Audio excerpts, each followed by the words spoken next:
कि राजा जनक ने प्रश्न किया, ये सच है या वो सच है, हे खरे का ते खरे, वेदर दिस इज ट्रू और दैट इज ट्रू, ये सच या वो सच।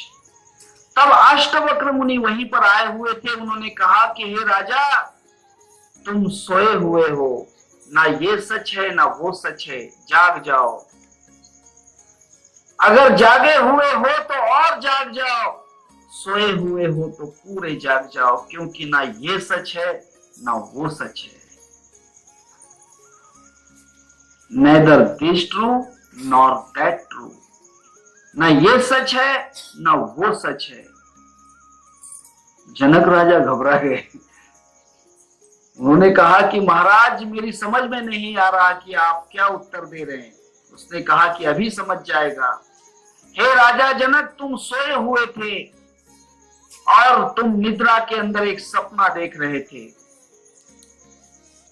अष्टवक्र मुनि कहते हैं कि तुम निद्रा में एक सपना देख रहे थे और उस सपने में शिकार के लिए निकले। उसने कहा कि बिल्कुल। उस शिकार के वक्त आपके ऊपर कुछ जंगली प्राणियों ने हमला पुकार दिया, आपके हाथ से शस्त्र छूट गए और आप उन प्राणियों से जख्मी हो गए। उसने कहा कि ये भी सच बराबर है। उसके बाद हे राजा जनक, आप उस जख्मों को दूर करने के लिए किसी वैद्य के पास गए। हाँ महाराज, ये भी बात सच है। मैं रात में जब सोया हुआ था तब उस जख्मों के दर्द के कारण मैं हकीम के पास गया, ये बात सच है। हे राजा जनक, उस वक्त उस वैद्य को देने के लिए तुम्हारे पास एक नया पैसा भी नहीं था। हाँ महाराज, ये भी सच है, क्योंकि मैं शिकार के लिए गया हुआ था। उस वक्त तुम बहुत भूखे थे, तुम निद्रा में थे, बहुत बहुत भूखे थे शिकार करने और जख्मी अवस्था में। फिर तुम्हें भोजन की आवश्यकता हुई। एक जगह पर बहुत भंडारा था, भोजन का अन्न छत्र चल रहा था। हाँ महाराज जी, वहां पर भी आप भूखे आ गए, आपको भोजन नहीं मिला।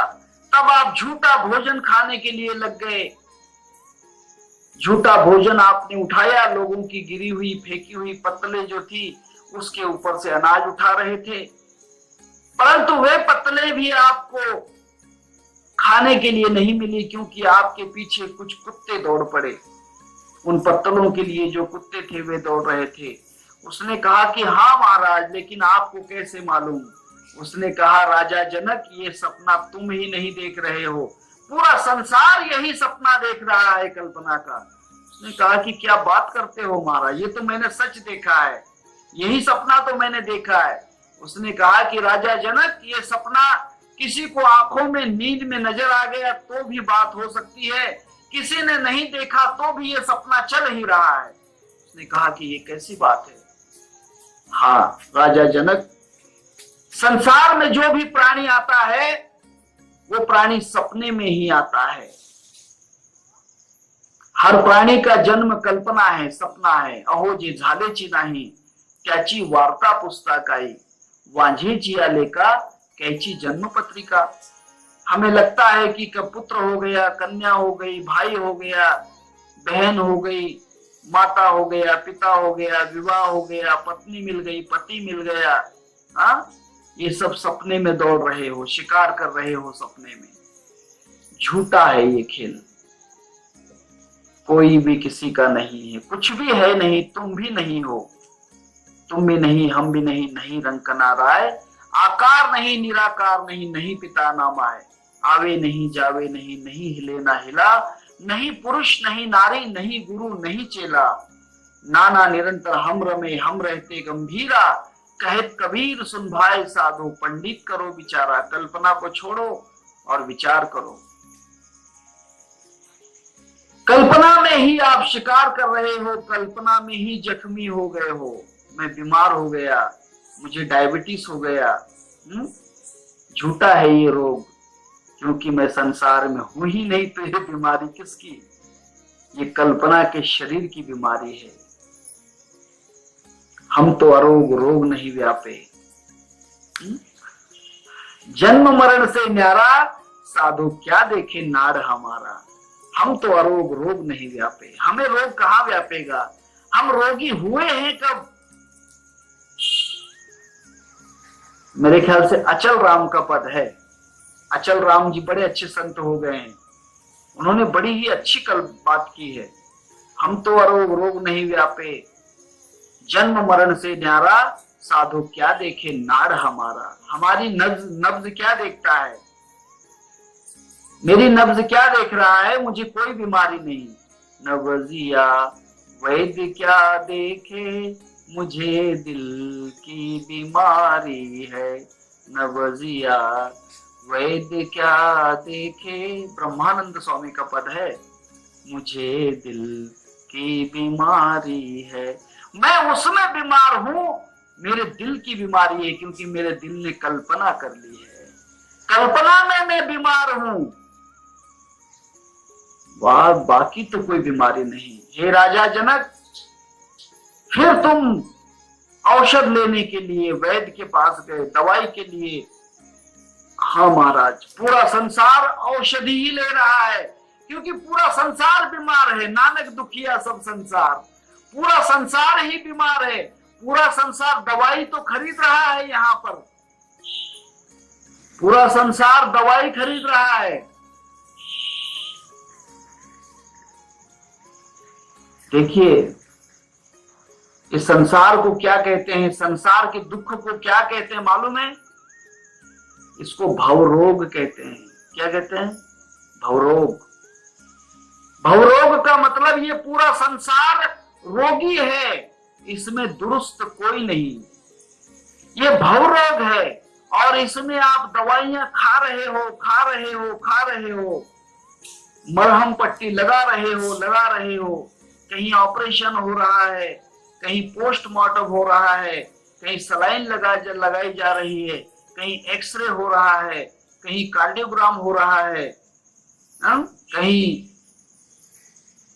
बड़ी बड़ी बातें होती हैं, स्कैनिंग होती है, दुनिया भर की बातें होती हैं। मनुष्य संसार में बीमार है, ये समस्त प्राणी, समस्त संसार बीमार है और ये दवाई ले रहे हैं, परंतु दवाई लेने के लिए इनके पास कुछ भी नहीं, ये खाली हाथ आए हैं। हाँ, अगर संत तुकाराम जैसे कुछ साधक साध्यता को लेकर आते तो फिर बात कुछ और थी। कबीरदास जैसे जन्म लेने के पहले कोई साध्यता को लेकर आते, सिद्ध बनकर ही आते, एकनाथ जैसे सिद्ध बनकर आते, ज्ञानेश्वर जैसे सिद्ध बनकर आते, पिछले जन्मों की साधना लेकर आते तो बात और थी। आप तो कुछ भी लाए नहीं, कोई पूंजी नहीं आपके पास, कोई भी पूंजी नहीं आपके पास, कुछ भी नहीं है ये बीमारी के लिए, दवा खरीदने के लिए। अगर इस संसार की बीमारी को दूर करना है तो कुछ पूंजी चाहिए, पिछले जन्मों की साधना चाहिए, पिछले जन्मों की सिद्धता चाहिए आपके पास। इसीलिए कहता हूं कि पिछले जन्मों की सिद्धता ना हो कोई बात नहीं, आगे और धोखा है, इसके बाद और जन्म होंगे और धोखा है। इसीलिए थोड़ा कुछ कमा लो इसी जन्म में, कुछ साधना की संपत्ति कमा लो। साधन संपन्न, संपन्न का मतलब धनवान, साधन संपन्न होउनि त्वरित, साधन संपन्न होउनि त्वरित, सद्गुरु पाय धरी, ब्रह्म विचार करी रे मनुजा, ब्रह्म विचार करी। साधन संपन्न बनो, साधना की संपत्ति कमा लो, ताकि अगले जन्मों में खर्चे में काम आएगी। इस जन्म में जिसके पास होगी, थी और है, वह उसी वक्त उस दवाई लेने के लिए गुरुओं के पास चले जाते हैं। जिसके पास है नहीं वो गुरु के पास क्या जाएगा, क्योंकि पिछली संपत्ति नहीं है, वो उस दुकान में क्या चढ़ पाएगा। इसीलिए गुरु लोग जो होते हैं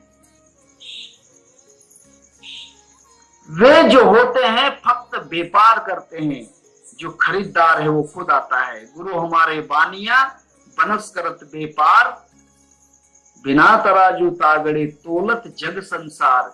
ये जग संसार को तोल कर वो दवा देते हैं, जग संसार के दुख को जानकर दवाई देते हैं। ये संसार को देखकर तोलकर कि कितना बीमार है ये।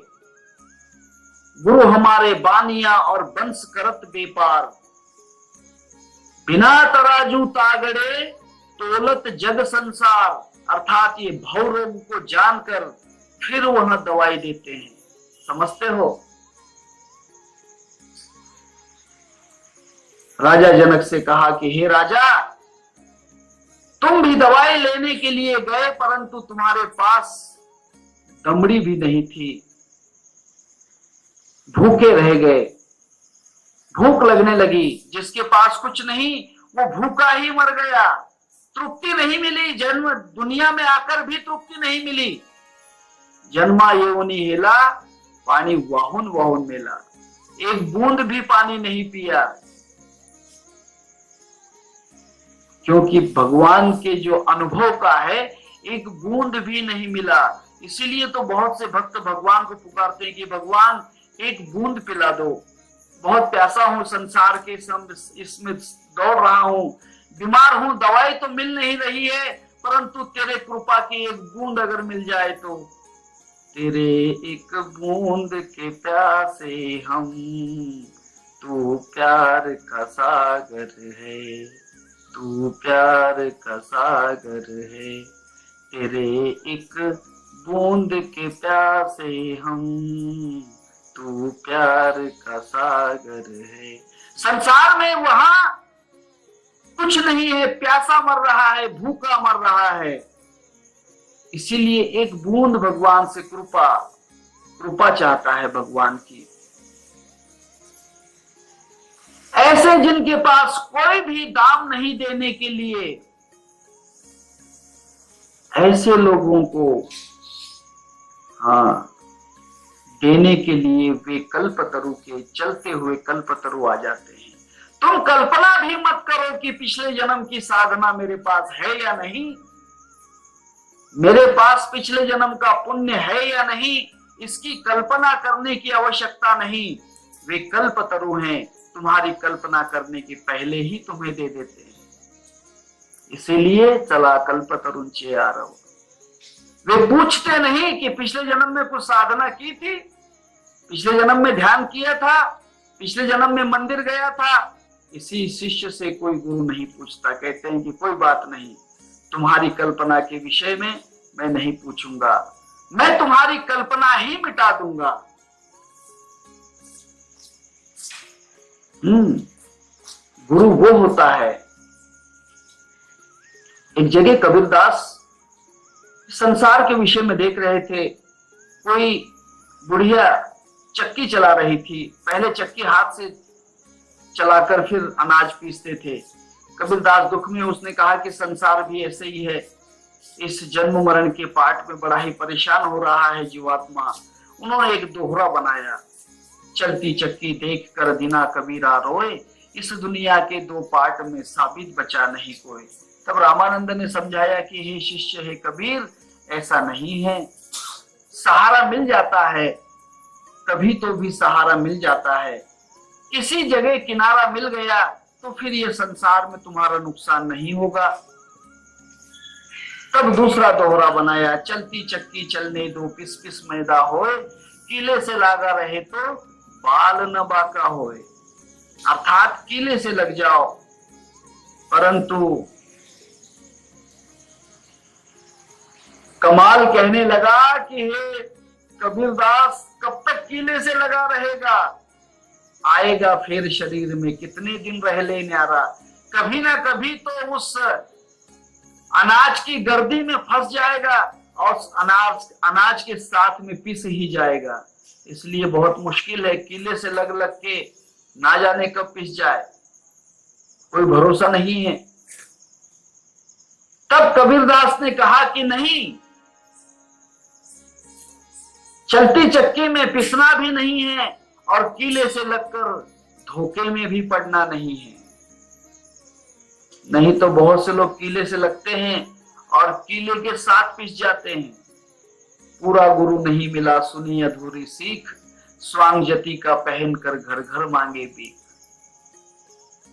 कभी कभी कीले पर भरोसा कर लेते हैं कि ये कीले से मैं बच जाऊंगा, कीले सहित पिस जाता है। तब कबीर ने कहा कि ऐसा नहीं, ऐसा नहीं, इसमें नहीं फंसना है। तब उसने कहा, चलती चक्की बैठ कर काल रहा जी दहाड़, इसके ऊपर तो जन्म मृत्यु का डर है। चलती चक्की बैठ कर काल रहा जी दहाड़, जब भई कृपा सतगुरु की दीना पाटा उखाड़। फिर चक्की के पाटे ही उखाड़ कर फेंक दिए, फिर चक्की ही नहीं रही।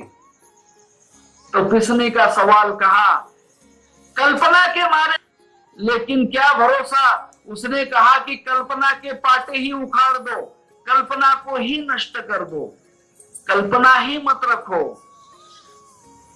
चलती चक्की बैठ काल रहा जी दहाड़, जब भई कृपा सतगुरु की दीना पाठा उखाड़।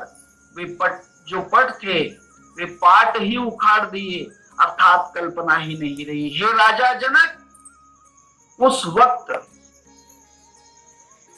तू भूखा था, तेरे पास कुछ भी नहीं था, तृप्ति नहीं थी। संसार में कोई भी तृप्त नहीं है, पूरा संसार अतृप्त है, कोई भी तृप्त नहीं। आशा की और तृष्णा की प्यास और भूख सबको सता रही है, सबको सता रही है। मन मरे माया मरे, मर मर जाए शरीर, आशा तृष्णा नहीं मरे, कहेगे दास कबीर। आशा का मतलब भूख, तृष्णा का मतलब प्यास। ये संसार की भूख और प्यास नहीं छोड़ती, परंतु मनुष्य सोचता है कि यहाँ के कुछ झूठा पत्तल खा लूं तो मेरी भूख चली जाएगी, वहां का झूठा पत्तल उठा लूंगा तो चली जाएगी, कृष्ण के मंदिर में चला जाऊंगा तो मेरी भूख मिट जाएगी, राम के दरबार में चले जाऊंगा तो भूख मिट जाएगी, काशी चले जाऊंगा तो भूख मिट जाएगी, हरिद्वार चले जाऊंगा तो भूख मिट जाएगी। हाँ, किसी किसी को लगता है ऐसा, मारवाड़ चले जाऊंगा तो भूख मिट जाएगी। कभी कभी ऐसा सोचता है आदमी, पंढरपुर चला गया तो भूख मिट जाएगी। नहीं मेरे भाई, वहां भूख नहीं मिटेगी। अष्टवक्र कहते हैं कि हे राजा जनक, वहां पर भूख नहीं मिटेगी, वहां पर भी तेरे पीछे कुत्ते दौड़ने लगेंगे। और वे जो कुत्ते होते हैं वे संसार की वासनाओं के कुत्ते होते हैं। राम के मंदिर में भी चला गया तो वासना पीछे दौड़ेगी कि भगवान मुझे एक आधा चांस तो दिला दो। कृष्ण के मंदिर में जाएगा तो वासना का कुत्ता अंदर आ जाएगा, भगवान के सामने हाथ जोड़कर खड़ा रहेगा, भगवान आज का दिन बड़ा परेशान है, आज देख लेना नजर से। हाँ, वासना का कुत्ता भूख मिटाने के लिए जाएगा, झूठा पत्तल हाथ में आ जाएगा। जिस कृष्ण को हजारों भक्त खा चुके हैं, जिस राम को हजारों भक्त खा चुके हैं, हजारों भक्त ने राम को झूठा कर दिया, अर्थात उसको खा लिया, पचा लिया, अब उसकी पत्तल बची है। कृष्ण की पत्तल बची है। ठीक है, वहां भी थोड़ा बहुत मिल सकता है, परंतु वासना के कुत्ते कहां खाने देते हैं। राम से हमें वासना के कुत्ते कहां तृप्ति मिलने देते, कृष्ण के मंदिर में वासना के कुत्ते कहां तृप्ति मिलने देते। जनक राजा ने कहा कि हाँ महाराज, पत्तल तो उठाई थी हाथ में, परंतु कुत्तों ने छीन ली। राम का जाप तो कर रहा था, परंतु वासना के कुत्ते ने राम को लेकर चला गया। कृष्ण का जाप कर रहा था, वासना का कुत्ता आया और कृष्ण को लेकर चला गया। हाँ राजा जनक, हाँ यही बात है। और फिर तुम नींद से उठे और कहा कि ये सच या वो सच। हाँ महाराज, ये बात सच है। हे राजा जनक, याद रख, इस बात का सवाल जो तूने किया है उसका जवाब ये है,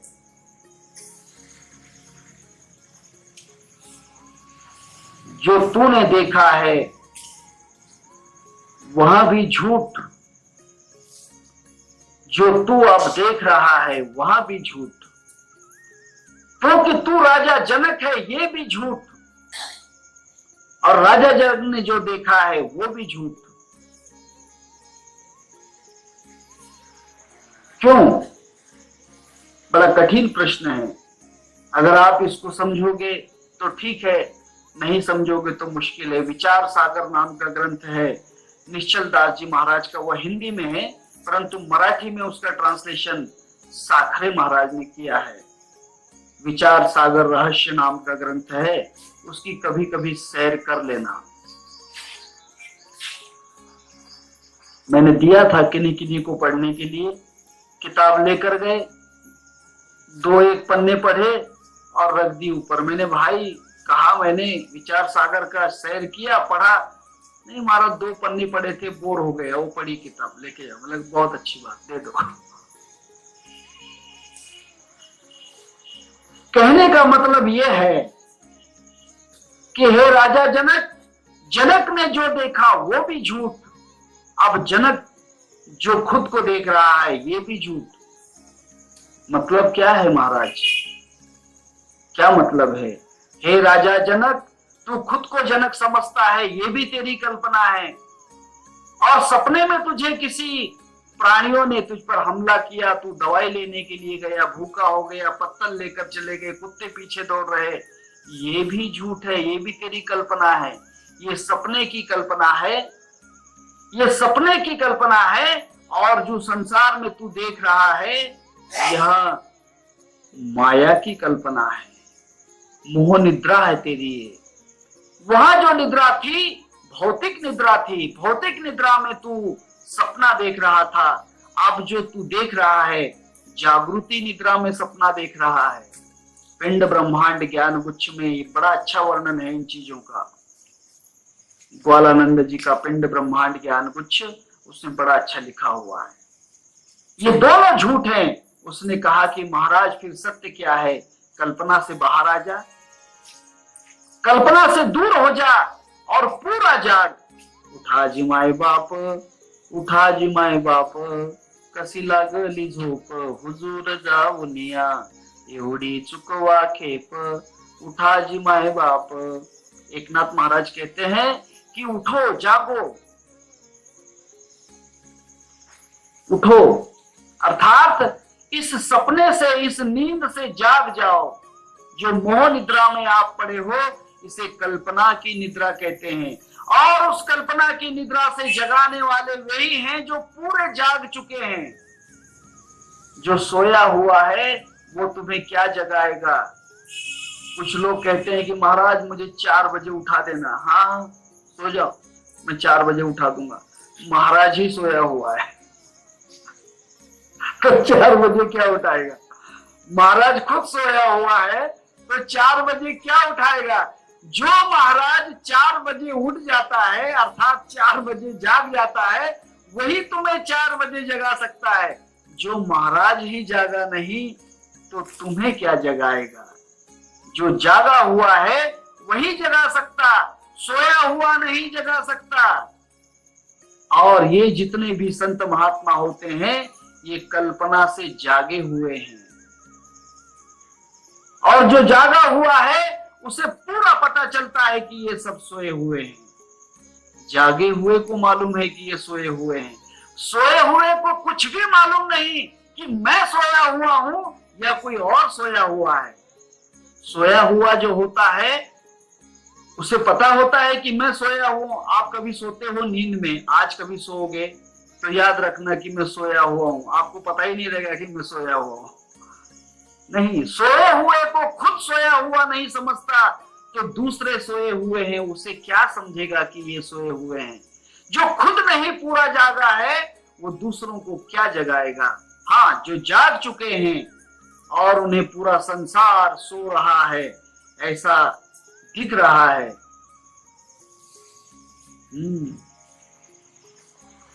सो गया चमन चमन, सो गई कली कली, सो गया नगर नगर, सो गई गली गली। जाने दीजिए। हाँ, पूरा पूरा संसार सोया हुआ है, पूरा संसार कल्पना में डूबा हुआ है। इस डूबे हुए को बाहर निकालने का काम संत महात्मा करते हैं। इसीलिए संत ज्ञानेश्वर महाराज कहते हैं कि हे प्रभु, हे विश्वात्मक भगवान, अगर आप मुझे वरदान देना चाहते हो तो मुझे ऐसे महात्माओं की इस संसार से मुलाकात करवा दो जो चलते हुए कल्पतरु हैं, जो अर्थात समझते हो जो कल्पना में बंधे हुए नहीं है। चलते हुए कल्पतरु का मतलब एक पूरा समझ लेना, जो कल्पना के धागे में बंधे हुए नहीं है। पूरा संसार कल्पना के धागे में बंधा हुआ है, वो यहां से वहां आगे नहीं जा सकता। कल्पना के धागे में बंधे हुए लोग हैं, और ये हुए जो हैं ये चलते हुए कल्पतरु हैं, अर्थात कल्पना से बंधे हुए नहीं हैं।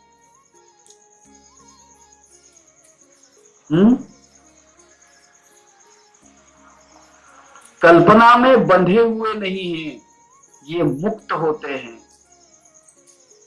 कल्पना इनको बांध कर नहीं रखती, ये कल्पना से पार हो जाते हैं।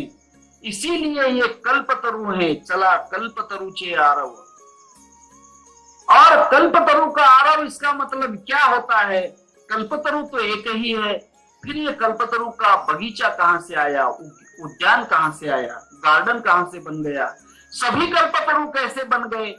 क्योंकि कल्पतरु से जो निर्माण होता है वो कल्पतरु ही बनता है। आम से जो निर्माण होने वाला फल है, पेड़ है, वह आम ही होगा। नीम से जो निर्माण होगा वह नीम ही होगा।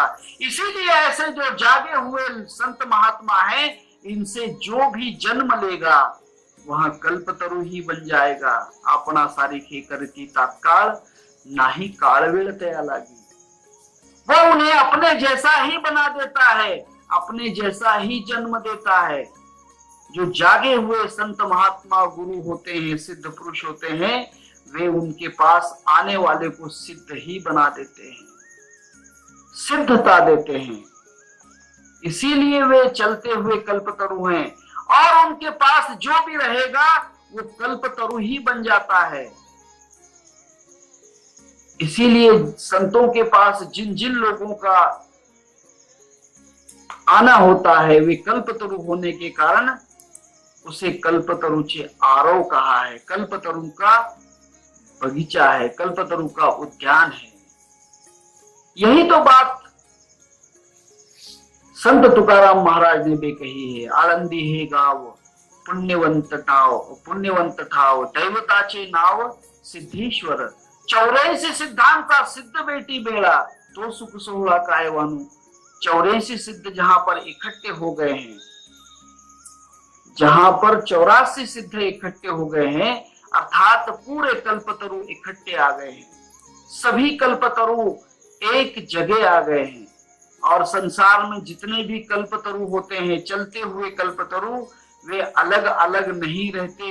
वे कहीं भी रहे तो सब इकट्ठे ही हैं।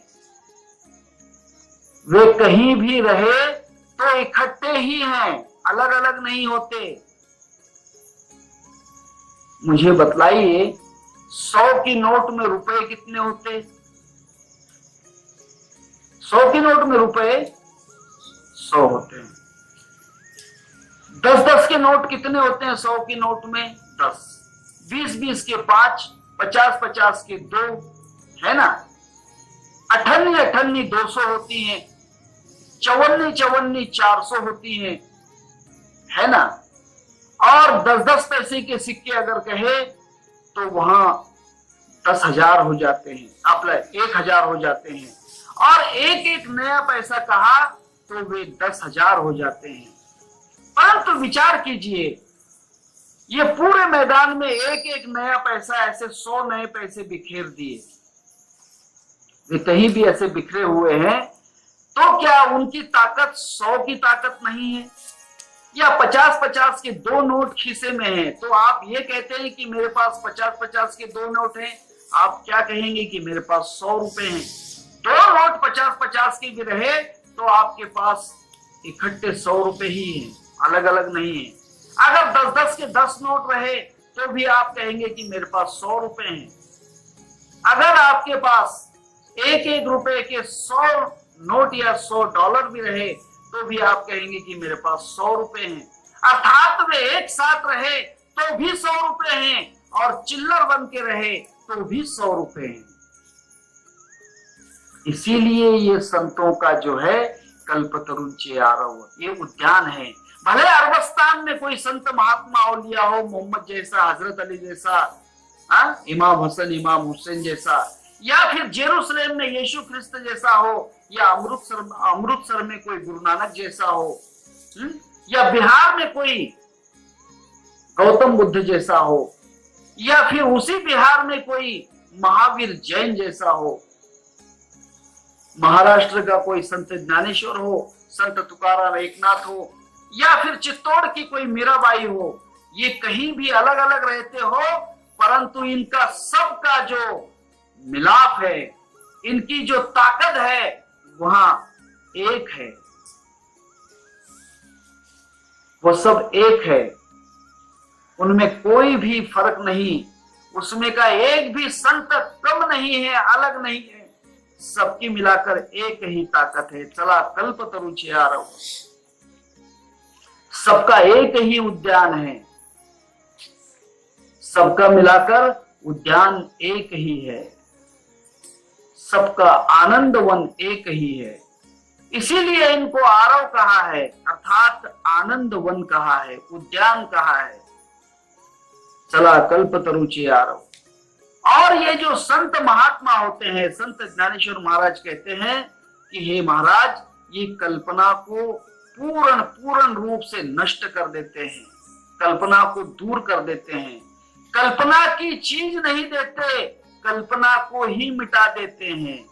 चक्की से पिसने से नहीं बचाते, चक्की को ही उखाड़ देते हैं।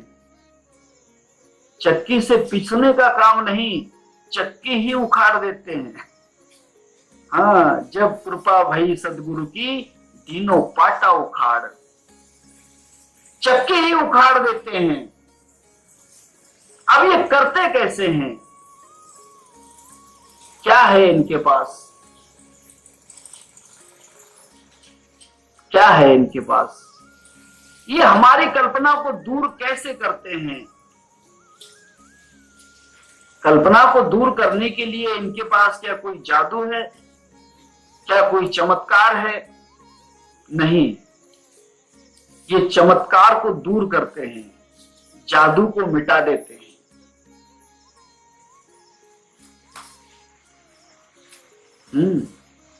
एक जगह, ये संसार जादू है, ये संसार पूरा जादूगर है। आई बात समझ में? पूरा संसार जादू है, क्योंकि इस संसार में जो फंस गया वो अंधेरे में फंस गया। ये संसार में जो भी जीवात्मा फंस गया, समझ लेना कि वह उजाले से दूर हो गया, अंधेरे में फंस गया। जादूगर सैया छोड़ो मोरी बैया, हो गई आधी रात अब घर जाने दो। हाँ, आधी रात हो जाती है, अंधेरा हो जाता है, अज्ञान छा जाता है। ये जादूगर के नगर में आकर, ये जादू के नगर में अगर आए और अगर हाथ पकड़ लिया इसने, जादू, इस संसार रूपी जादूगर ने, तो अंधेरे में फंस जाओगे। जादूगर सैया छोड़ो मोरी बैया, हो गई आधी रात अब घर जाने दो। अपने घर नहीं जा पाओगे अगर इस जादूगर ने आपका हाथ पकड़ लिया तो। मैंने कहा ना, पूरे गानों में अध्यात्म है, आप समझते नहीं गानों को, आप उन चीजों को समझते नहीं हो। संसार में जितने भी हर चीज जो बनी है वहां अध्यात्म है, उसको उस दृष्टि से देखो। मैं आपको कहता हूं कि दृष्टि से देखो, हर चीज को ब्रह्म ज्ञान की दृष्टि से देखो। आप कहते होंगे कि मैं सिनेमा के गाने कहता हूं, मैं उन गानों में ब्रह्म ज्ञान को देखता हूं, ढूंढता हूं, समझता हूं। इसलिए ये संसार जादू है, और इस संसार में अगर तुम्हारा हाथ पकड़ लिया तो छूटना मुश्किल है, फिर तो मुश्किल है। इस संसार ने अगर आपको पकड़ लिया, संसार की अगर कभी बेड़ी पड़ गई तो फिर बहुत मुश्किल। संसार के बाहर निकलना बहुत मुश्किल, चक्रव्यूह है संसार, इस बेड़ी से निकलना बहुत मुश्किल है। हाँ, कभी अगर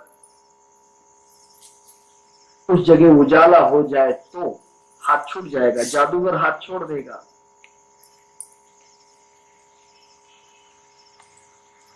जादूगर हाथ छोड़ देगा। अंधेरे में ही यह हाथ पकड़ सकता है, अज्ञान में ही यह माया आपको पकड़ सकती है, ज्ञान में माया नहीं पकड़ती।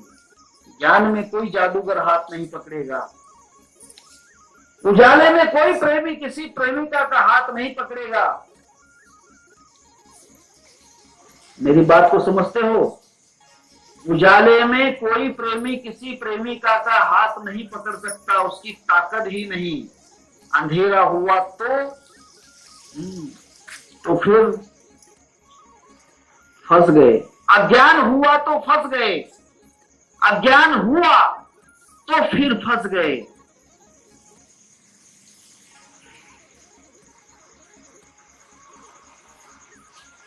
फंस जाओगे। इसीलिए अंधेरा मत होने दो, जाग जाओ। जागना है, निद्रा से उठना है, और इस निद्रा से जागने के लिए साधन सबसे पहले सांस के ऊपर, हर सांस का ख्याल। इतनी आदत हो जाए कि आप काम करते हुए भी आपकी सांस आपको दिखती रहे, आपकी सांस का आपको अनुभव होता रहे। आप कुछ भी काम करते रहो तो पलक हिलने का, बंद होने का और खुलने का, पलकों का खुलना और पलकों का बंद होना आपको बिल्कुल याद रहे, भूलोगे नहीं, आप भूल नहीं पाओगे। कुछ भी काम करते होगे तो हृदय की धड़कन सुनाई देती रहेगी। कोई भी अवस्था में होगे तो बहता हुआ खून दिखाई देगा, और किसी भी अवस्था में अगर होंगे, कोई भी जन्म में होंगे, चाहे बिच्छू हो, सांप हो, चींटी हो, मच्छर हो, मक्खी हो, हाथी हो, घोड़ा हो, मनुष्य हो, स्त्री हो, पशु हो, पक्षी हो या वृक्ष हो, उसमें भी आपको अपना स्थान दिखता रहेगा। हम वासी उस देश के जहां सदा ब्रह्म का खेल, झिलमिल झिलमिल ज्योत जले बिन बत्ती बिन तेल।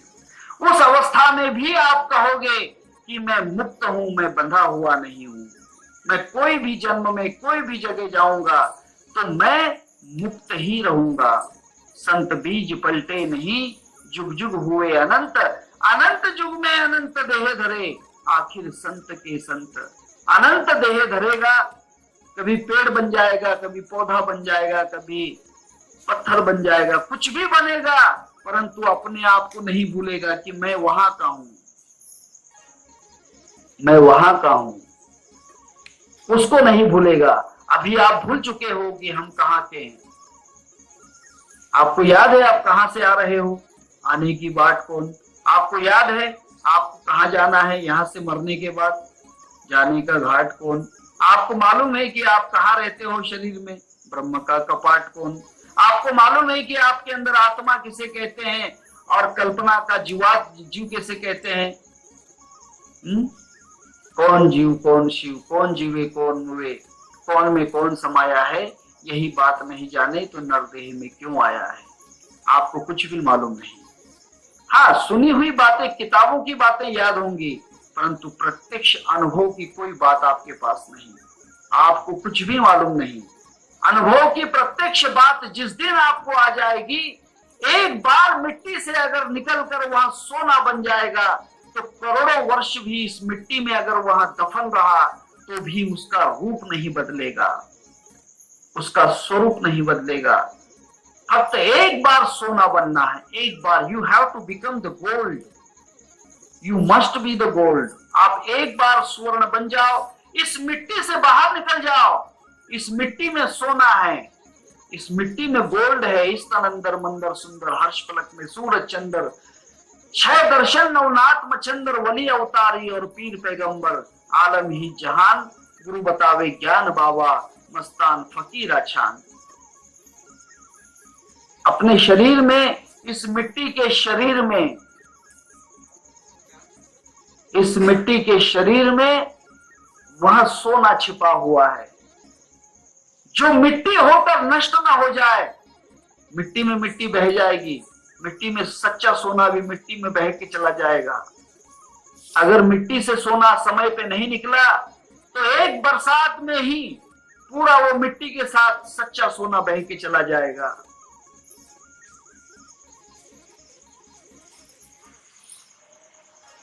फिर संसार है एक नदिया, सुख दुख दो किनारे हैं, ना जाने कहाँ जाए हम बहते धारे हैं। फिर गटर में भी मिल जाएगा असली सोना, सब नदी में भी मिल जाएगा, नालियों में भी चला जाएगा।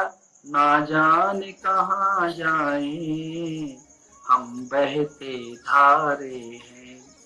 हम उसी बहाव में बह जाएंगे, इस मिट्टी के साथ बह जाएंगे। परंतु अगर मिट्टी से एक बार सोना अलग कर दिया तो फिर ये सोना इस मिट्टी में कितने भी दुनिया में कितने भी जगह रहो तो भी ये सोना ही रहेगा। मच्छर का भी जन्म हुआ तो मच्छर को पता रहेगा उस जन्म में कि मैं शरीर से मच्छर हूं, रहने वाला उस देश का हूं। तुलसी के अंदर भी जन्म लिया तो याद रहेगा कि मैं तुलसी का पेड़ हूं, परंतु रहने वाला वहां का हूं। आमी वैकुंठवासी आलो याची कारणासी। हम वैकुंठ के रहने वाले हैं, हमारा वो देश है, हम परम धाम से आए हुए हैं।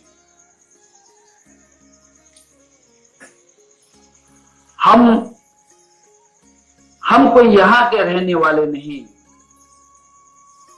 ये कल्पना आपकी दूर होना चाहिए। आपको यहां से उस मिट्टी से सच्चा सोना अलग कर देना है। स्वर्ण गोल्ड जो है उससे अलग करना है। और इस सोने को अलग करने के लिए जिसकी जरूरत होती है वह सुनार।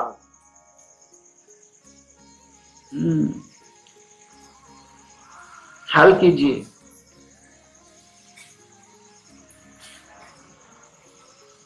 वहां जो नथ है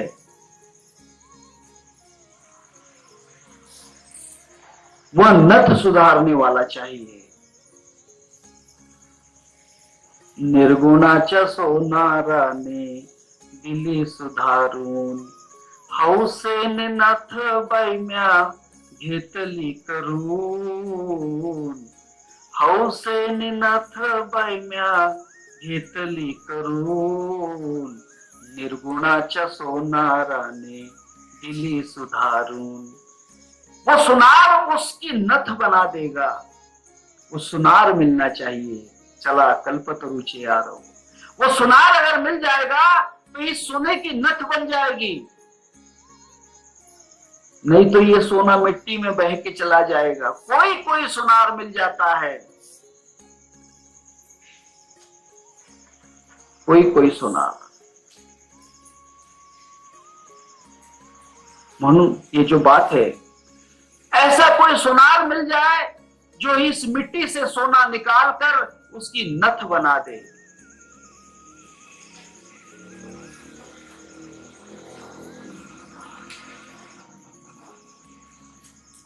ये बात है। निर्गुणाच्या सोनाराने दिली सुधारून। वो निर्गुण का सोनार है।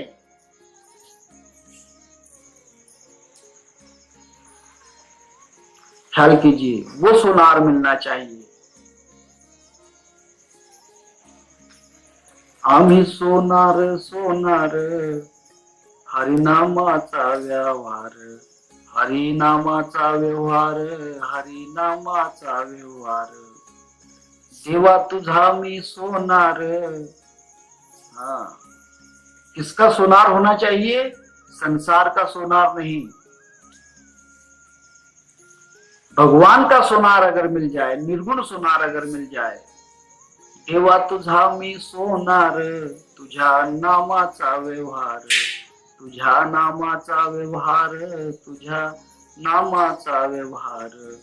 ऐसा अगर सुनार मिल जाता है जो भगवान का सुनार है, निर्गुण सुनार है, तो फिर वहां उसको सोने की नथ बना सकता है। और एक बार नथ अगर बन गई तो फिर वहां ख्याल कर लेना, वह नथ जो होती है ऊंचे स्थान पर चली जाती है, ऊंचे स्थान पर जिसका महत्व होता है, मान होता है, मर्यादा होती है। इसीलिए ये नथ कहां पहनी जाती है? नथ कहां कुठे घालतात नथ? हा, मला काय माहिती देवा। नथ कहां पहनी जाती है? नाक में पहनी जाती है। ऐसा कोई सुनार मिल जाए जो तुम्हारे पास सोना है, इस मिट्टी में बहता जा रहा है, उस सोने को नाक में पहना दे, सोहम की नथ पहना दे। ये बह रहा है, कई वर्षों से बह रहा है, इसमें सोना है, सोहम का सोना है, सोहम का रत्न है, बह रहा है। कोई कोई सुनार मिल जाता है जो नाक में उसको नथ बना देता है। अगर वो सोनार मिल गया तो अप्पा, नहीं तो ये सोना मिट्टी में बहते बहते बहता ही चला जाएगा, ये सोना मिट्टी में बह जाएगा। अगर कोई सुनार मिलता है तो उसकी नथ बना देता है, उस सांस को सोना बना देता है। जो सांस मिट्टी में बह रही है, आपकी सांस मिट्टी में बह रही थी, जिसने जिसने उसको जाना है उसके लिए नहीं कह रहा हूं, जिसने नहीं जाना उसके लिए। हर व्यक्ति की सांस इस मिट्टी के शरीर में बह रही है, आ रही है और जा रही है, बह रही है। बहते बहते यह मिट्टी में ही चली जाएगी, मिट्टी में मिल जाएगी। परंतु कोई कोई सुनार मिल जाता है, निर्गुण का सुनार, तो इस सोने को इस मिट्टी से निकालकर नाक में पहना देता है, नथ बना देता है। इसी सांस का वह नथ बना देता है, इसी सांस को अलंकार बना देता है, इसी सांस को सोहम बना देता है। निर्गुणाच्या सोनाराने दिली सुधारून, हौसेने नथ बाईन्या। असं वाटतं का? ऐसा लगता है? आईबाईने दिली भर आणि ठोबाईन टिंब टिंब कर, तिने गुरु केला म्हणून मी भी करून घेतला, त्याने केला म्हणून मी भी करून घेतला। ऐसा नहीं है। हाउस, हाउस का मतलब मेरी खुद की पसंद, हाउस का मतलब खुद की पसंद। उसने कहा इसलिए गुरु नहीं किया, फलाने ने कहा कि गुरु कर ले इसलिए नहीं किया।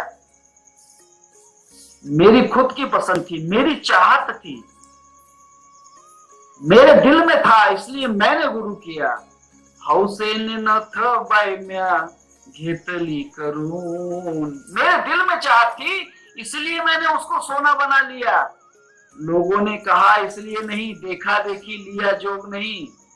नहीं नहीं, जब तक तुम्हारे अंदर खुद की तमन्ना नहीं होती, खुद की इच्छा नहीं होती, तब तक कोई सुनार के पास मत जाना, कोई गुरु के पास मत जाना।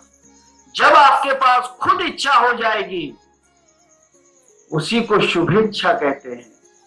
हाँ, ज्ञान की सप्त भूमिका जो है, उसकी पहली जो भूमिका है वो शुभेच्छा है, दूसरी तनुमांसा है, तीसरी जो है ये जिज्ञासा है। पहली शुभेच्छा होना चाहिए। शुभेच्छा का मतलब हाउस, शुभेच्छा का मतलब मन में की तमन्ना। तुम्हारे मन में लगता है कि ऐसा कुछ, कि मेरा कुछ भला हो जाए। अगर आपके मन में खुद का भला करने की इच्छा है तो फिर उसे हौस कहते हैं। और ऐसी मन में तमन्ना हो जाती है तो फिर वहां सोना बन सकता है। वहां जो सांस है उसकी नथनी बन सकती है। और इसीलिए उस सोनार की आवश्यकता है, उस सोनार की आवश्यकता है। और वे सोनार जो हैं, चला कल्पतरुचे यारव, वे कल्पना से दूर करने वाले, कल्पना को ही मिटा देने वाले, वे सच्चे कल्पतरु हैं, जो आपकी सांस को ब्रह्ममय बना दे, आपकी सांस को सुवर्ण बना दे। अभी आपकी सांस जो है अवर्ण है, सांस को कोई रंग नहीं, आपकी सांसों में कोई रंग नहीं है। सांस आ रही है, सांस जा रही है, सांस आ रही है, सांस जा रही है, कोई रंग नहीं है उसे। परंतु जब उसको रंग लग जाता है, ख्याल कीजिए, जब उसको रंग लग जाता है तब वह रंग बड़ा ही अजीब रंग है, वह हरी रंग है। देखिए एक पद है, बड़ा अच्छा पद है, मेरे ख्याल से शंकर दास का है। जिन्हें पांचों रंगे हरि रंग में, उसने धोखा खाया ना, उसने धोखा खाया ना। जिसने पांचों रंगे हरि रंग में, उसने धोखा खाया ना। जिसने पांचों को हरि रंग में रंग लिया, प्राण अपान व्यान उदान और समान। हरि रंग में, हरि का मतलब सोहम, जिसके प्राण अपान व्यान उदान और समान सोहम के रंग में रंग गए,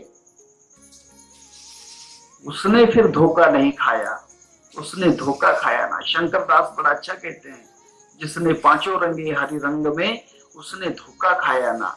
और जिसने रंग में रंगे नहीं, जिसका सांस को कोई रंग नहीं, जिसकी सांस बेरंगी है, वो धोखा खा जाएगा। उसे धोखा है, उसको धोखा हो जाएगा। इसीलिए उसको रंगना चाहिए। इसीलिए तो कबीरदास बड़ा अच्छा कहते हैं, श्याम पिया मोरी रंग दो चुनरिया, रंग दो चुनरिया, रंग दो चुनरिया, श्याम पिया मोरी। हाँ, क्योंकि मुझे रंग नहीं है, अभी रंग नहीं चढ़ा हुआ है, उसको रंग दो। हाँ, अपने ही रंग में रंग लो संवरिया, श्याम पिया मोरी रंग दो चुनरिया। अपने ही रंग में, अर्थात हरी रंग में, उस सोहम के रंग में उसको रंग दो, उस रंग में उसको रंग दो। और ऐसा रंग कौन देते हैं? संत बड़े दयाल की शीतल जिनके अंग, तपन बुझावे औरों की और देते अपना रंग। वही रंग सकते हैं जिनके पास हरि का रंग है। चला कल्पतरुचे यारव, हाँ, जिनके पास वो रंग है वही रंग सकते हैं। जिसके पास वो रंग नहीं, वो नहीं रंग सकता। ये बात है, नहीं रंग सकता। दूसरे जो होते हैं उसको रंग नहीं सकते। जो उसमें रंगे हुए हैं, पूर्ण रंगे हुए हैं, वही रंग सकते हैं। वे अगर छू ले तो भी रंग जाता है, वे देख ले तो भी रंग लग जाता है, वे बात कर ले तो भी रंग लग जाता है। उन्हें देख लिया तो भी रंग लग जाता है। बड़ा अजीब रंग है हरि रंग। और उस रंग में, हरि रंग में, इसलिए भगवान को कहीं कहीं पर रंगनाथन कहा जाता है। रंगनाथन, भगवान का नाम है रंगनाथन। भगवान को श्री रंग भी कहा जाता है, भगवान को पांडुरंग भी कहा जाता है। पता है ना क्यों कहा गया है? क्योंकि वो रंग सकता है अपने अंदर। पांडुरंग रंग सकता है क्योंकि उसके पास रंग है।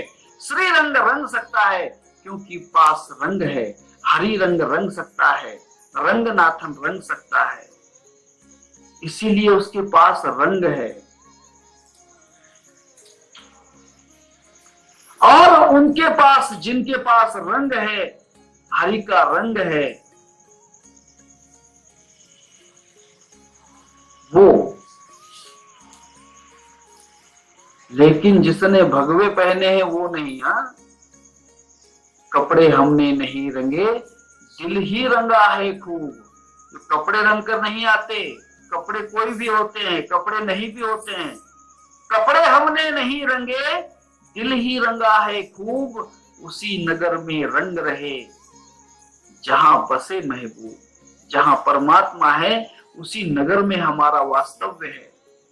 कपड़े रंग कर नहीं आए हैं, हम दिल को रंग के आए हैं।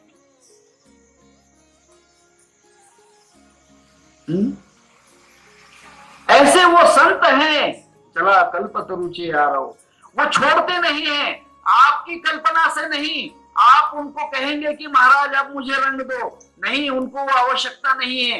वे आपको जबरदस्ती रंग सकते हैं। संतों की ताकत है, वो किसी को भी रंग सकते हैं। आज न छोड़ेंगे बस हम जोली, खेलेंगे हम होली, खेलेंगे हम होली। चाहे भीगे तेरी चुनरिया, चाहे भीगे रे चोली, खेलेंगे हम होली। संत जबरदस्ती खेल खेलते हैं। संतों का खेल बड़ा जबरदस्त है। वो जबरदस्ती आते हैं और जबरदस्ती रंग कर चले जाते हैं। कि संसार में उनका जब जब आना होता है, कोई उनको गालियां देता है तो भी उसको रंग देते हैं, कोई उनसे वैर करता है तो भी रंगते हैं, कोई प्रेम करता है तो भी रंगते हैं। वे किसी को नहीं छोड़ते। संतों को जिसने गालियां दी, संतों का जिसने नुकसान किया, संतों को जिसने जात के समाज के बाहर निकाला, जो ब्राह्मण समाज ने संत ज्ञानेश्वर महाराज को समाज बाह्य निकाला, वालित टाकले, उसी को रंग कर चले गए। आज वही कहते हैं ज्ञानबा तुकाराम, ज्ञानबा तुकाराम, वही बड़वे, वही पंडित, वे उसको भी रंग कर चले गए। खेलेंगे हम होली, वे शत्रु को भी रंग कर चले जाते हैं, मित्रों को भी रंग कर चले जाते हैं, नजदीक वालों को भी, दूर वालों को भी, अपनों को भी, पराये को भी। आज ना छोड़ेंगे बस हम जोली, खेलेंगे हम होली। क्योंकि उनके पास रंग ही रंग है, भरा हुआ रंग है। वो रंग किसी पर भी वो डाल सकते हैं, किसी पर भी उनका रंग वे कहीं भी बिखेरते हैं। और इतना ही नहीं, इतना ही नहीं, वे जब मौज में होते हैं तब कोई नहीं होता वहां भी रंग। हाँ, जंगलों में भी अपना रंग, वृक्षवल्ली आमा सोएरी। हाँ, वृक्षवल्ली आमा सोएरे वनचरे। पेड़ों के ऊपर भी रंग डाल रहे हैं। पेड़ों को भी विट्ठल विट्ठल बोलने लगा दिया, पत्थरों को भी विट्ठल विट्ठल बोलने लगा दिया, हवा को विट्ठल विट्ठल बोलने लगा दिया। शबरी ने संसार में सब चीजों को हरी रंग में रंग दिया। चला कल्पतरुचे आ रहा। ऐसे वे रंगीले होते हैं। हाँ, और इनका काम बड़ा अजीब, सुरेश महाराज आए नहीं शायद। हाँ, वे रंगीले होते हैं। रंगीला हूं मैं दिल का रतन मेरा नाम। रतन का मतलब होता है आत्मा, रत्न। आरत्ना अमोली के दियो मोरे सबको। रंगीले होते हैं। रंगीला हूं मैं दिल का, रतन मेरा नाम, निशाने पे निशाना लगाना मेरा काम। वे निशाने पे निशाना लगा देते हैं। कहीं माया ने तुम पर निशाना लगा के रखा हो, इस वैद्य ने, इस जादूगर ने तुम पे निशाना, उसके निशाने पर ये रंगीले अपना निशाना लगा देते हैं। माया कितना भी निशाना लगाएगी तो शिकार बहादुरों की ही होगी। शिकार हम ही करेंगे।